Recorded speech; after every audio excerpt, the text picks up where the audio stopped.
विद्यार्थी मित्रांनो, राज्य शैक्षणिक संशोधन व प्रशिक्षण परिषद महाराष्ट्र राज्य पुणे यांच्यामार्फत स्टार्स प्रकल्पांतर्गत घेण्यात येणारी पायाभूत चाचणी 2024-25 इयत्ता 8वीच्या विषय गणित या विषयाची उत्तरसूची आज आपण या ठिकाणी या भागात अभ्यासणार आहोत. चला समजून घेऊया सविस्तरपणे प्रत्येक प्रश्नाचं उत्तर कसं काढायचं आणि काय असलं पाहिजे होतं आणि आपण काय त्या ठिकाणी दिलेलं आहे हे आपण त्या ठिकाणी समजून घेऊया. तसेच आमच्या काही शिक्षक बंधू आणि भगिनींना सुद्धा त्या ठिकाणी या उत्तरसूचीचा निश्चितच उपयोग होईल असं समजूया. बघा, प्रश्न पहिला, सर्व प्रश्न दिलेल्या सूचनेप्रमाणे सोडवा. बहुपर्यायी प्रश्नातील अचूक उत्तराचा पर्याय क्रमांक दिलेल्या चौकटीत लिहा. एकूण गुण 8 आहेत ह्या प्रश्नात. 7,04,03,212 ही संख्या अंकात लिहा. 7,04,00,000 म्हणजे लाखाचा एक शून्य आणि हा 4 या ठिकाणी लिहावा लागेल. 3,000 म्हणजे परत एकदा हा शून्य आणि हा 3,000 आणि 212 या पद्धतीने बघा. 7,04,03,212. आता ही संख्या अक्षरात लिहायची. बघा, एकक, दशक, शतक, हजार, दशहजार, लक्ष, दशलक्ष आणि हा तुमचा आहे कोटी. 2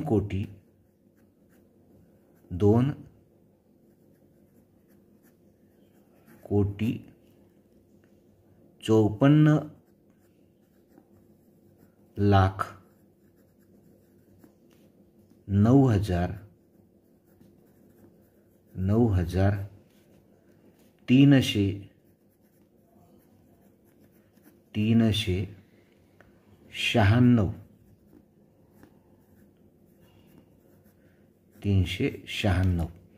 अशा पद्धतीने ही संख्या अंकात आपल्याला लिहायची होती.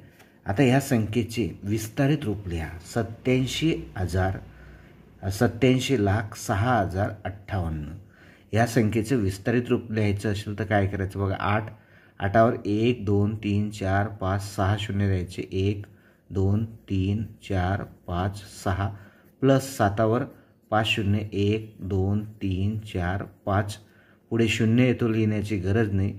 6वर 3 शून्य 1 2 3 परत शून्य तो लिहिण्याची गरज नाही. 5वर 1 शून्य 50 अधिक 8 अशा पद्धतीने या संख्येचं विस्तारित रूप आपण लिहू शकतो. बेरीज करायची, साधी आणि सोपी बेरीज आहे बघा. 8 आणि 5 13, आजच्याला 1, 7 आणि 1 8 आणि 6 14, पुन्हा आजच्याला 1 4 आणि 7 11, पुन्हा आजच्याला 1 5 आणि 9 14, 14,143. पुढे यांची वजाबाकी करायची. 7तून 9 जात नाही, आजच्या घेतला. 17मधून 9 गेले 8, परत 3तून 3 गेले 0, 0तून 7 जात नाही, आजच्या घेतला. 10तून 7 गेले 3 आणि 8तून 4 गेले 4, 4,308. त्यानंतर एक गुणाकार करायचा आहे. 3 अंकी संख्येने 4 अंकी संख्येला गुणायचे आहे. 9 चोक 36, आजच्याला 3, 9 शून्य 0 आणि आजच्याला 3, जसाच्या तसा. 7 9 63, नवीन 7 63, आजच्याला 6, 9 7 54 आणि 6 60. नंतर एक घर रिकामं सोडायचं आहे, एकाने गुणायचं आहे म्हणजे 4 0 7 आणि हा 6. 2 घरं रिकामे सोडायचे, 8ने गुणायचं. 8 चोक 32, आजच्याला 3, 8 0 0 आणि आजच्याचे 3 म्हणजे 3. 8 आणि 7 56, आजच्याला 5, 8 7 48 आणि 5 53 आणि यांची करायची आता बेरीज. बघा, 606, 4 आणि 3 7, 3 आणि 2 5, 7 आणि 6 13 आणि 3 16, आजच्याला 1, 6 आणि 6 12 आणि 6 18 आणि 1 19, आजच्याला 1, 3 आणि 1 4 आणि हा 5. म्हणजेच लक्षात घ्या, हे एकक, दशक, शतक 54,96,576 हे त्या ठिकाणी आपलं उत्तर येतं आहे. त्यानंतर आपल्याला करायचं आहे पुढचा भागाकार. 16ने भागायचे. 16 पंचे 80, 80मधून 80 गेले, उरला 0. पुढे 6 उतरवले, भाग जात नाही म्हणून इथं 0 ठेवला, परत इथं 0 ठेवला. आपला पुढचा अंक उतरवला 4, 16 चोक 64, 64मधून 64 गेले, 0 0 म्हणजे भागाकार आला 504. पुढे बघा पुढचा प्रश्न. या ठिकाणी 2 पूर्णांकयुक्त अपूर्णांकांची बेरीज करायची आहे. ती कशी करायची लक्षात घ्या. पहिल्यांदा ह्या पूर्णांकयुक्त अपूर्णांकाचं व्यवहारी अपूर्णांकात रूपांतर करून घ्यायचं. बघा 3 गुणिले 1 अधिक 2 भागिले 3 अधिक 5 गुणिले 2 अधिक 4 भागिले 5. बघा या 3ने 1ला गुणायचं, 3 1 3 आणि त्याच्यात 2 मिळवायचा. या 5ने ह्या 2ला गुणायचं, त्याच्यात 4 मिळवायचं आणि खाली छेद 3 याच्यात छेद 5. मग बघा 3 1 3, 3 आणि 2 5, 5 छेद 3 अधिक 5 2 10 आणि 4 14, 14 छेद 5 यांचा करायचा आता तिरकस गुणाकार. बघा 5 गुणिले 5 अधिक 14 गुणिले 3 भागिले 3 गुणिले 5.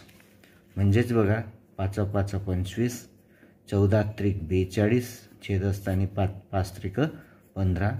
42 आणि 15ची बेरीज केली 67 म्हणजे 67 छेद 15 हे त्याचं उत्तर येतं. तेव्हा आपल्याला या ठिकाणी 1 मार्क मिळतो. एका मार्कासाठी एवढी मोठी त्या ठिकाणी क्रिया आपल्याला करायची आहे आणि उत्तर काढायचं. बघा पुढे प्रश्न दुसरा. खालील उदाहरणे. प्रश्न चौथा. खाली दिलेली उदाहरणे सोडवा. एकूण 4 गुण आहेत, म्हणजे 2-2 मार्कांचे 2 प्रश्न आपल्याला इथं सोडवायचे. बघा शिक्षकांनी 8वीच्या विद्यार्थ्यांना वर्गाची एक भिंत रंगवण्यासाठी सांगितली. वर्गातील मुलांनी त्या भिंतीचा 1/3 भाग व मुलींनी 3/5 भाग रंगवला, तर भिंतीचा एकूण किती भाग रंगवायचा राहिला ते काढण्यासाठी खालील कृती पूर्ण करा. एक कृतीपत्रिका दिली आहे.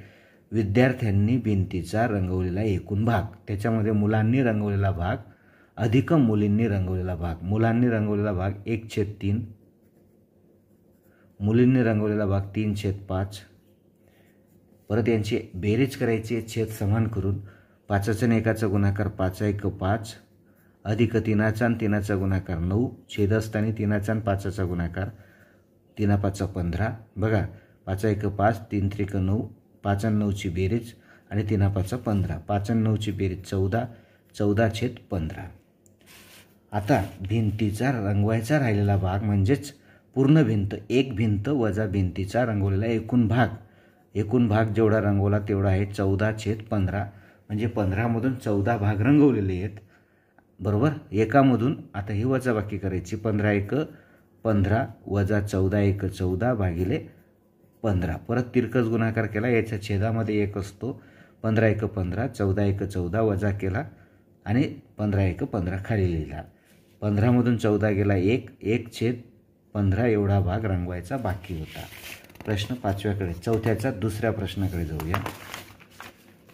2 मार्कांसाठी पुन्हा एक प्रश्न दिला आहे. बघा आपल्याला इयत्ता 8वीच्या 80 विद्यार्थ्यांची कल चाचणी घेतली असता 2/5 विद्यार्थ्यांचा कल विज्ञान शाखेकडे आहे असे आढळले व उर्वरित विद्यार्थ्यांचा कल विज्ञानेतर शाखेकडे आहे असे आढळले, तर विज्ञानेतर शाखेकडे कल असणाऱ्या विद्यार्थ्यांची संख्या किती? समजून घ्या. बघा एकूण विद्यार्थी 80 आहेत. विज्ञान शाखेकडे 2/5 विद्यार्थ्यांचा कल आहे. मग आपण काय करूया, पहिल्यांदा विज्ञान शाखेकडे कल असलेली विद्यार्थी संख्या काढूया. विज्ञान शाखेकडे कल असलेले विद्यार्थी किती असतील ते बघा. 80च्या 2/5 पट विद्यार्थी किती असतील मग बघा. ते या 5ने 80ला भागून घेऊया. 16 पंचे 80 गुणिले 2 म्हणजे 32 विद्यार्थी. 80मधून 32 विद्यार्थ्यांचा कल हा विज्ञान शाखेकडे आहे. आता विज्ञानेतर शाखेकडे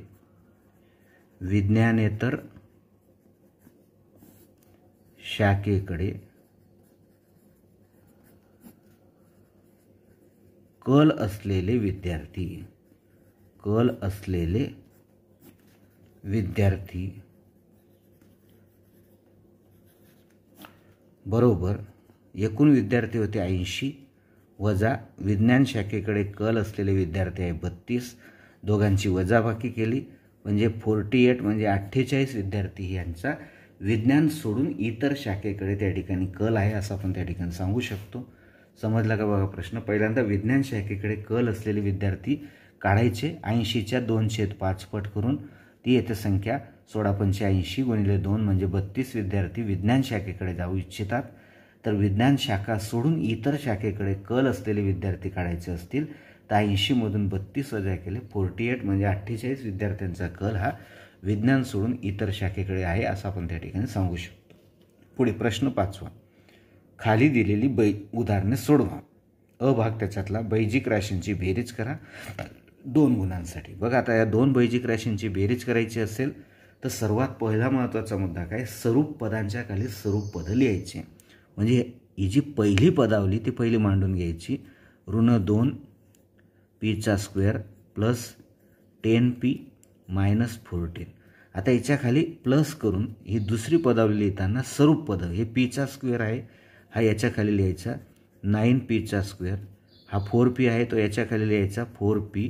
याच्या खाली काही देणार नाही म्हणून इथं 0 लिहायचा आणि यांची करायची बेरीज. मग बघा हा मायनसच राहील. 9 2 11 p². हे दोघं प्लस आहेत म्हणून प्लस 10 4 14 p आणि हा -14. पुढे यांची वजाबाकी करायची. वजाबाकीचा नियम काय बघा, पहिली पदावली जशीच्या तशी मांडून घ्यायची. 6m plus 15n. आता याच्या खाली दुसरी पदावली लिहिताना पहिल्यांदा मायनसचं साईन द्यायचं.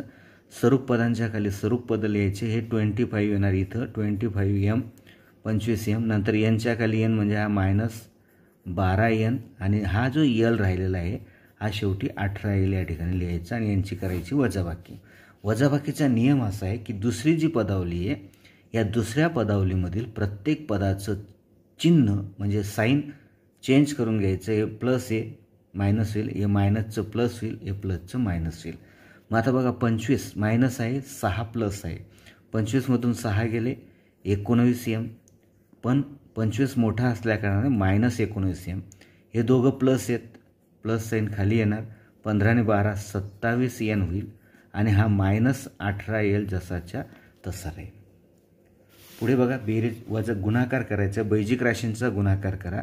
16ab गुणिले 8ab बरोबर. आता 8ने 16ला गुणायचे. 16 8 128 होतात बघा. 16 8 128 होतात. 6 8 48 बघा परत एकदा 6 8 48 हातच्याला 4 8 1 8 आणि 4 12 म्हणजे 128 झाला 16चा आणि 8चा गुणाकार. आता इथं ये म्हणजे a² झाला. b². घातांकांची बेरीज होते गुणाकारामध्ये म्हणून 1828 a² b². 128 a² b² हे त्याचं उत्तर असेल. आता पुढचा प्रश्न बघा काय आहे. हर्षाचे आजचे वय शैलेशच्या वयाच्या तिपटीपेक्षा 4 वर्षांनी जास्त आहे. दोघांच्या वयांची बेरीज 36 वर्ष असल्यास हर्षाचे वय किती. आता हा जो प्रश्न आहे हा पदावलीचा प्रश्न आहे. या ठिकाणी समीकरण एकचल समीकरण मांडून हा सोडवायचा प्रश्न आहे. कसा सोडवायचा ते समजून घ्यावा. हर्षाचे आजचे वय शैलेशच्या वयाच्या तिपटीपेक्षा 4ने जास्त आहे. मग आपण काय करूया, शैलेशचे वय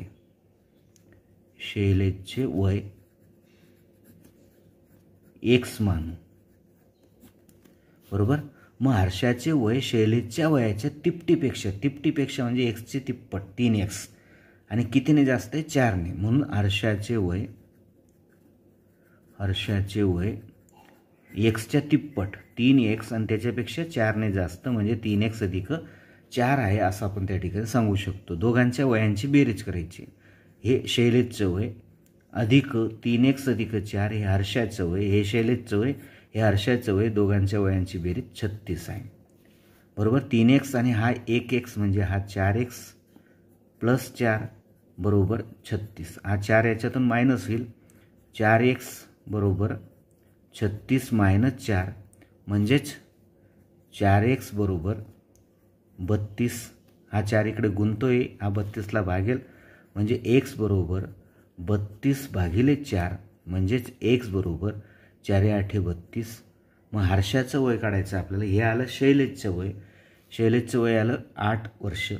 हर्षाचे आजचे वय किती असेल तर हर्षाचं आजचं वय आहे एक्सच्या तिप्पट अधिक 4 बरोबर.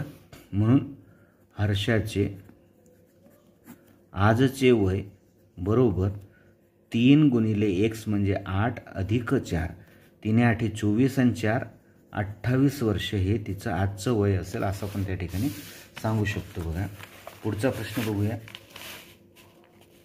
खाली दिलेली उदाहरणे सोडवा. 61 अंश माप असलेल्या कोनाच्या कोटी कोनाचे माप असलेल्या पर्यायाचा क्रमांक चौकटीत लिहा. कोटी कोनांच्या मापांची बेरीज 90 अंश असते, म्हणून 61 मध्ये किती मिळवले तर 90 होणार. तर 61 मध्ये 29 मिळवले तर 90 होतं, म्हणून इथं ऑप्शन नंबर 3 येणार. प्रश्न त्याच्यातला ब बघा. ही आकृती पाहिजे. आकृतीतील कोन PNBच्या विरुद्ध कोनांचा, PNB आपलं NPBच्या विरुद्ध कोनाचे माप असलेला पर्याय क्रमांक चौकटीतल्या. विरुद्ध कोनाचे माप समान असतात, म्हणून हा 80 आहे तर त्याच्या विरुद्ध कोनाचं मापसुद्धा किती असेल, 80 असेल. पुन्हा एकदा पर्याय नंबर 3. पुढे बघा. कोन APMच्या रेषीय जोडीतील कोनाचं नाव लिहा. कोन APMच्या रेषीय जोडीतील कोनाचं माप. याचे रेषीय जोडीतील कोन 2 आहेत. एकतर हा घेऊ शकतो आपण, एकतर हा घेऊ शकतो. म्हणजेच कोन APN किंवा कोन MPB सुद्धा चालेल. कोन MPB सुद्धा चालेल. अशा पद्धतीने आपण त्या ठिकाणी 2 रेषीय जोडीतील कोन असतात. प्रत्येक कोनाला आजूबाजूचे 2 कोन हे रेषीय जोडीतील कोन असतात. प्रश्न क बघा त्याच्यातला. कोन मापकाच्या साहाय्याने कोन PQRचा पूरक कोन ABC काढा. याचा पूरक कोन काढायचा ABC.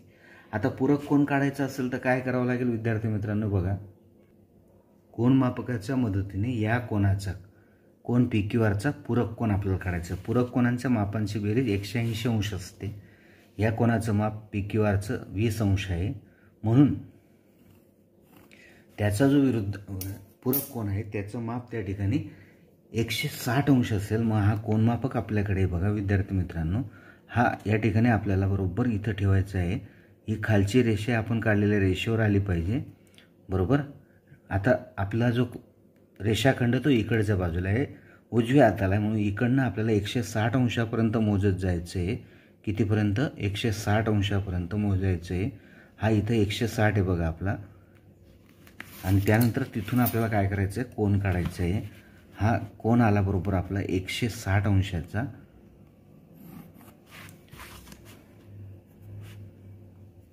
या कोनाची आणि ह्या कोनाची बेरीज 180 अंश असेल, म्हणून हा 160 अंशाचा कोन आपण या ठिकाणी काढला.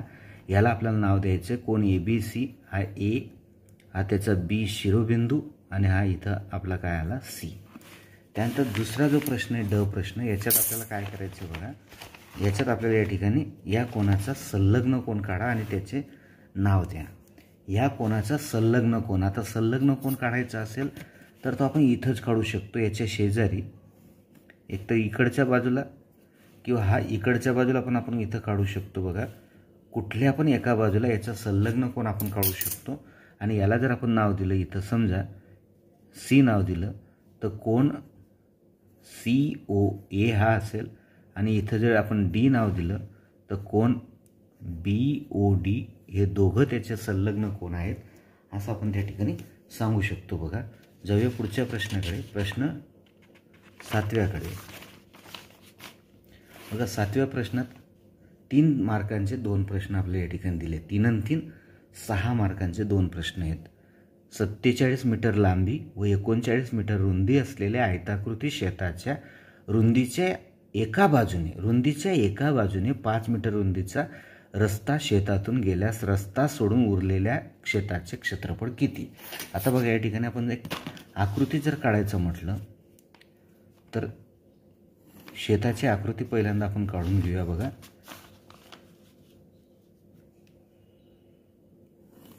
एक आयताकृती शेत आहे.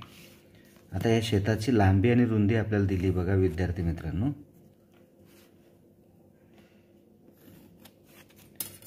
आता या शेताची लांबी आहे 47 आणि रुंदी आहे 39. बरोबर. आता या 39 रुंदीच्या एका बाजूने 5 मीटर रुंदीचा रस्ता गेला आहे. हा रस्ता आहे समजा एका बाजूला फक्त. हा काय आहे रस्ता आहे, याची रुंदी आहे 5, इकडच्या बाजूला पण 5. मग आता हे उरलं शेत,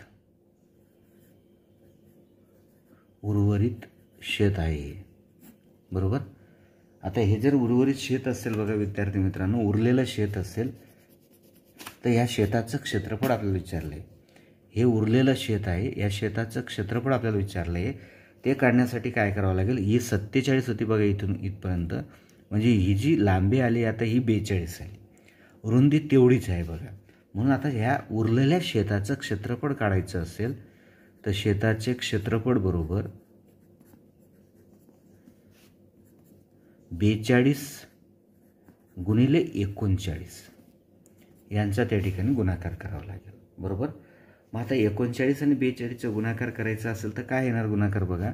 39ला 42ने गुणायचं आहे, 42 गुणिले 39, 9 दुणे 18, आजच्याला 1, 9 चोक 36 आणि 1 37, 1 घर रिकामं 16, 3 गुणा 3 दुणे 6, 3 चोक 12, दोघांची बेरीज करा 8, 7 आणि 7 13, आजच्याला 1, 3 आणि 2 5 आणि 1 6, 1 1638 चौरस मीटर हे त्या उरलेल्या शेताचं क्षेत्रफळ असेल. रस्ता सोडून उरलेल्या शेताचं क्षेत्रफळ असेल 1638. इकडचा प्रश्न बघा परत समजून घेऊया. 100 मीटर बाजू असलेल्या एका चौरसाकृती जागेत चारही बाजूंनी 8 मीटर लांबीची जागा सुशोभीकरणासाठी सोडल्यास बांधकामासाठी किती क्षेत्रफळ जागा शिल्लक राहील. एक चौरसाकृती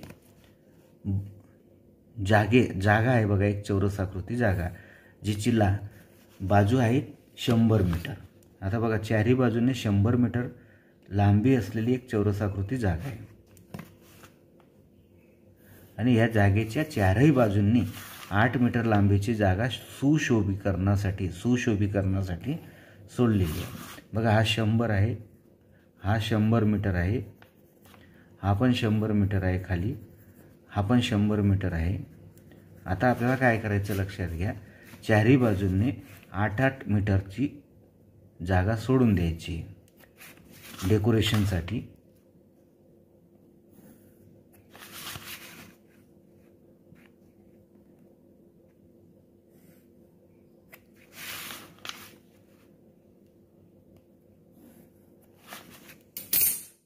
आता ही जी काही जागा सोडलेली बघा, ही सुशोभीकरणासाठी सोडलेली आहे, बरोबर. आणि उरलेला बांधकामासाठी वापरायची जागा आहे.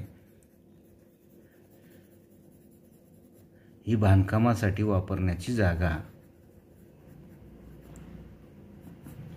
बांधकामासाठीची शिल्लक असलेली जागा. आता हे कशा पद्धतीने करायचं लक्षात घ्या. हा इकडे 8 मीटर आहे बघा, एवढा भाग, हा एवढा भाग 8 मीटर आहे. हा 8 आणि हा 8 सोडा गेला, 100 मधून 16 मीटर वजा केले, 84 मीटर आली फक्त बांधकामासाठी शिल्लक असलेल्या जागेची लांबी. 84, हा पण 84 आणि हा पण 84 असेल बघा. हे 8 आणि हे 8 6, इकडची बाजू 16ने कमी झाली, इकडची बाजू बघा ही 8 आणि ही 8, 8 आणि 8 16ने कमी झाली, म्हणजे 100 मधून 16 गेले 84. मग आता आपल्याला या ठिकाणी बांधकामासाठी जी जागा आहे, बांधकामासाठी असलेल्या जागेचे क्षेत्रफळ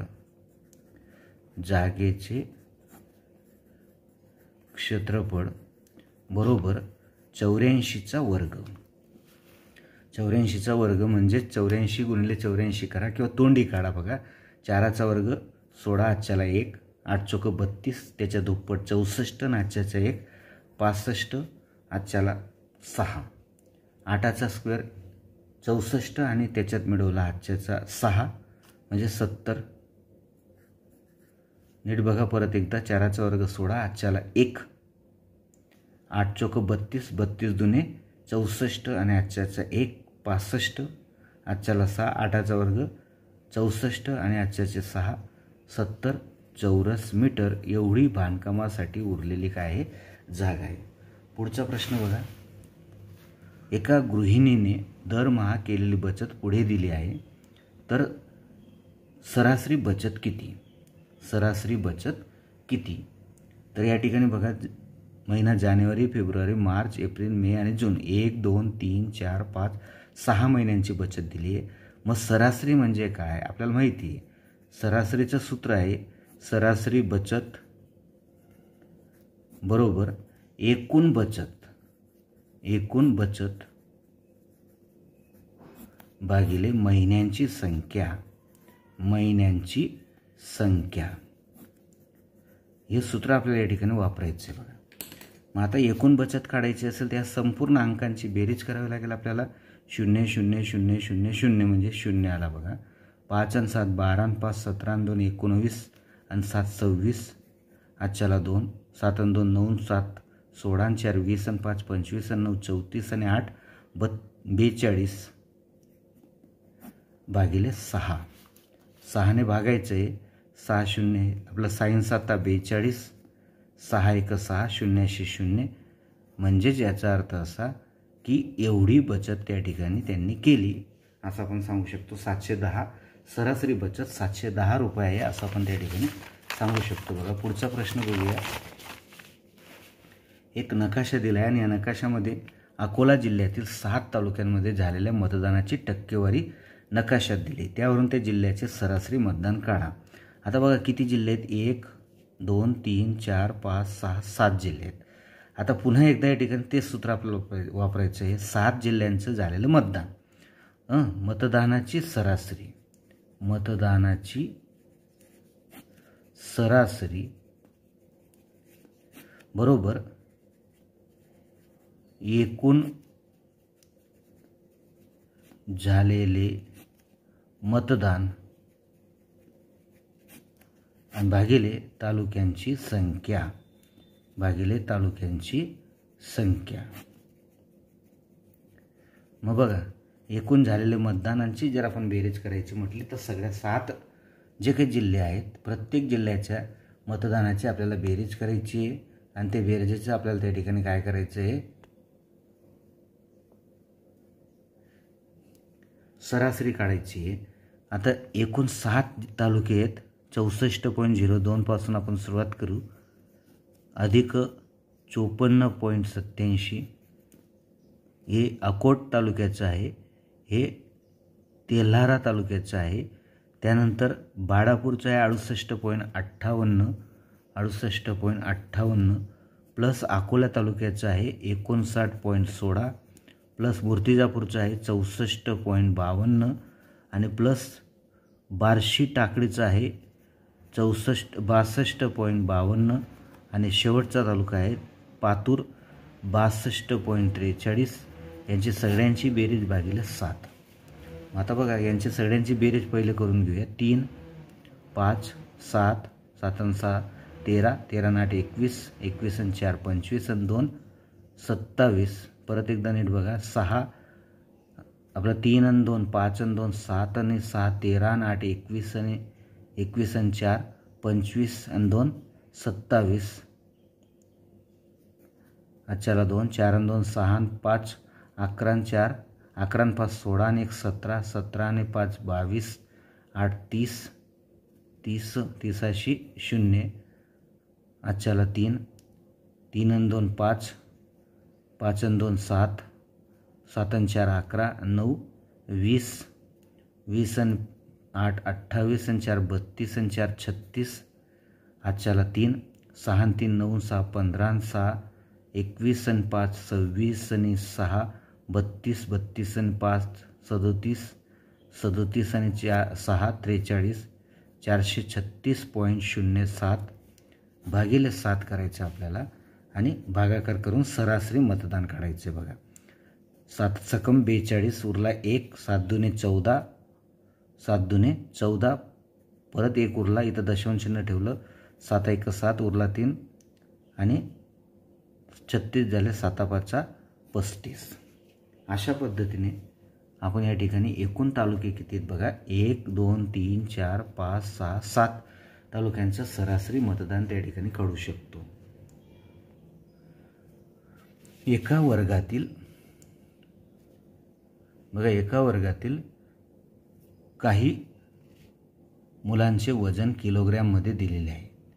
त्यावरून वारंवारता सारणी पूर्ण करा. या ठिकाणी हे प्राप्तांक दिलेत आपल्याला. या सर्व प्राप्तांकांमधला सर्वात लहान प्राप्तांक कोणता तो आपल्याला त्या ठिकाणी पहिल्यांदा शोधून काढायचा आहे. बघा, सर्वात लहान प्राप्तांक आहे 27, क्रमाने पुढे 28, 29, 30, 31 आणि 32. पहिला प्राप्तांक आहे 28, 1, पुढे 29, परत 29, परत 28, 30, 32. बघा, प्रत्येक प्राप्तांकाच्या समोर ताड्याच्या खुणा करायच्या. नंतर आहे 27, 29, 28, 31, 30, 31, 29, 31, परत 29 म्हणजे हा 5वी रेषा आली, परत 29, 28, 30, 31 आणि 29. बघा, 27ची वारंवारता आली 1, 28ची आली 4, 29ची आली 7, 30ची आली वारंवारता 3, 31ची आली 0,4 आणि 32ची आली 1. यांची सगळ्यांची बेरीज किती आली पाहिजे नीट लक्षात घ्या. संख्या किती आहेत तेवढी बेरीज आली पाहिजे. 5 आणि 7 12 आणि 3 15 आणि 4 19 आणि 1 20. संख्या बरोबर 20 आहेत का बघा. 1 2 3 हे 3 आणि 3 6 आणि 3 9 12 15 18 आणि 2 20 बरोबर आहे. चला जाऊया पुढच्या प्रश्नाकडे. बघा, पुढचा प्रश्न आहे आकृतीच्या मदतीने चौकटीत योग्य उत्तर लिहा. बघा, एस केंद्र असलेल्या वर्तुळात कोण टिंबटिंब हा कंस RBCशी निगडित आहे. कंस RBC बघा, हा कंस RBC आहे. याच्याशी निगडित असलेला हा कोण आहे, याचं नाव आहे RSC. कोण RSC. त्यानंतर अर्धवर्तुळ कंसाचे नाव लिहा. अर्धवर्तुळ हा व्यास आहे बघा. अर्धवर्तुळ कंसाचं नाव लिहायचं असेल तर RCQ किंवा RPQ. कंस RCB किंवा कंस RPQ. इथं क्यू आहे बघा, इथं पण क्यू आहे. RCQ किंवा RPQ हे दोघं अर्धवर्तुळ कंसाची नावं आहेत. पुढे जीवा PQ मुळे तयार होणाऱ्या विशाल कंसाचं नाव लिहा. ही जीवा PQ हिच्यामुळे तयार होणारा हा लघुकंस आहे. हा इकडच्या बाजूचा विशाल कंस आहे, ज्याचं नाव P पासून सुरुवात करायचं आहे आपल्याला. मधला कुठलं तरी एक अक्षर घ्यायचं आहे. R घ्या, B घ्या, C घ्या आणि शेवटचं अक्षर काय आलं पाहिजे, Q. मग आपण या ठिकाणी PRQ असं पण त्याला म्हणू शकतो. त्यानंतर विशाल कंस RAC हा R, हा A आणि हा C. बघा, RAC हा एक विशाल कंस आहे. याचं माप आपल्याला काढायचं असेल तर 360मधून कंस RBCचं माप, हा कंस RBC ज्याचं माप 95 आहे ते याच्यातून वजा करायचं आहे. तर उत्तर येतं 265 अंश. बरोबर. पुढचा प्रश्न बघा, चुकी बरोबर ते सांगायचं आपल्याला. घनाचे प्रत्येक पृष्ठ चौरसाकार असते. बरोबर. घनाची प्रत्येक कडा तिला जोडणाऱ्या इतर कडांना लंब असते. बरोबर. इष्टिकाचे तिच्या समोरासमोरील पृष्ठांचं क्षेत्रफळ समान असतं. हे पण बरोबर आहे. इष्टिकाचे तिच्या सर्व पृष्ठांचं क्षेत्रफळ समान असतं. हे चुकीचं आहे. त्यानंतर शेवटचा प्रश्न बघूया. प्रश्न 10व्यातला ब भाग.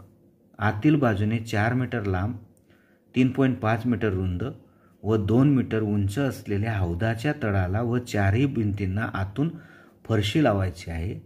₹200 प्रति चौरस मीटर प्रमाणे त्या हौदाला फरशी बसवण्यास किती खर्च येणार. आता बघा, हौदाचा जो आकार आहे तो इष्टिकाची त्या आकाराचा आहे. मग हौदाचे पहिल्यांदा एकूण पृष्ठफळ बी काढून घेतलं तुम्ही तरी चालेल. एकूण पृष्ठफळ बरोबर 2 गुणिले कंसात L गुणिले B अधिक B गुणिले H अधिक H गुणिले L. बरोबर.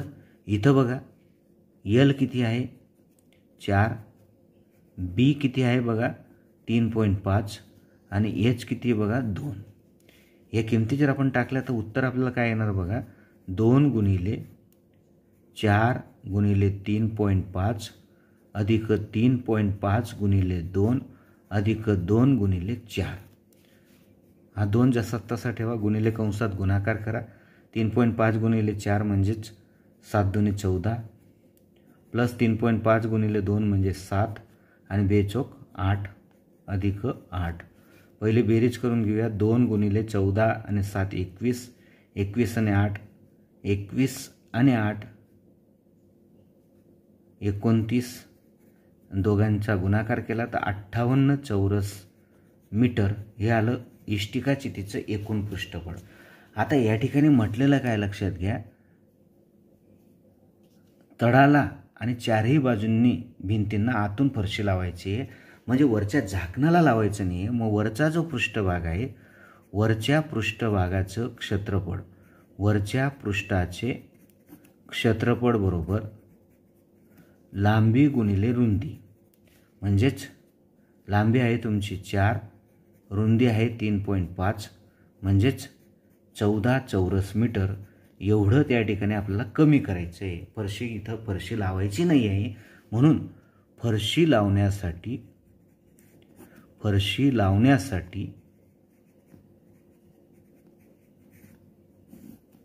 जागा बरोबर 58 चौरस मीटर वजा 14 चौरस मीटर बरोबर 44 चौरस मीटर एवढ्या जागेवर फरशी लावायची आहे. मग फरशी लावण्यासाठीचा खर्च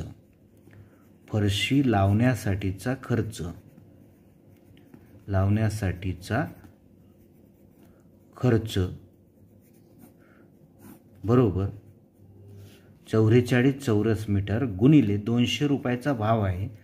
मग 200ने त्याला गुणायचं आहे. 44 गुणिले 2 म्हणजे 88 आणि त्याच्यावर 2 शून्य. एवढे रुपये फरशी लावण्याचा काय येणार खर्च. त्या संपूर्ण हौदाला वरचं झाकण सोडून संपूर्ण चारही उभे पृष्ठभाग आणि तळाला फरशी लावायसाठी 8,800 रुपये त्या ठिकाणी खर्च येणार असं आपण त्या ठिकाणी सांगू शकतो. तर अशा पद्धतीने विद्यार्थी मित्रांनो, या भागात आपण संपूर्ण इयत्ता 8वीची पायाभूत चाचणीची उत्तरपत्रिका समजून घेतली. व्हिडिओ शेवटपर्यंत पाहिल्याबद्दल खूप खूप धन्यवाद. व्हिडिओ आवडल्यास निश्चितपणे लाईक करा आणि आमच्या चॅनलला सबस्क्राईब करा. ओके.